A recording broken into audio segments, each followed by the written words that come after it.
Dalla stazione a tutte le zone che sono state interessate, le immagini ci sono perché le zone sono coperte dalla videosorveglianza, il materiale è stato analizzato ed è in corso di analisi e quindi insomma tutto quello che emergerà poi sarà oggetto di indagini. La polizia locale ha visto qualcosa? Ci sono movimenti sospetti?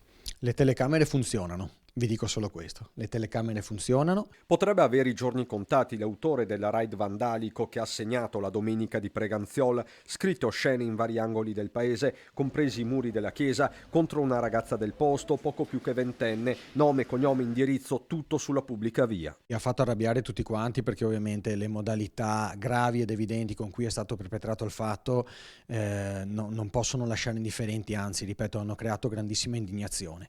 Di una ferita la comunità tutta ha parlato nel corso delle messe festive il parroco Don Paolo Barbisan, che sta sostituendo Don Gabriele Bittanti in questi giorni in Terra Santa. Servono risposte, ha detto il prete, parlando di alleanza educativa contro il disagio non solo giovanile. Le immagini delle telecamere sono ora al vaglio dei carabinieri, che devono innanzitutto capire se c'è una relazione tra il raid del weekend e i manifesti sempre osceni e ai danni della giovane diffusi l'estate scorsa. In quel caso i sospetti si erano concentrati su un uomo molto maturo, ma non seguirono poi prove decisive. In attesa dell'aiuto che potrebbe arrivare dagli occhi elettronici, il sindaco non ha dubbi. Quando sarà il momento chiederemo sicuramente risarcimento dei danni per ripristinare non a spese di tutti ma di chi ha commesso il fatto lo stato dei luoghi.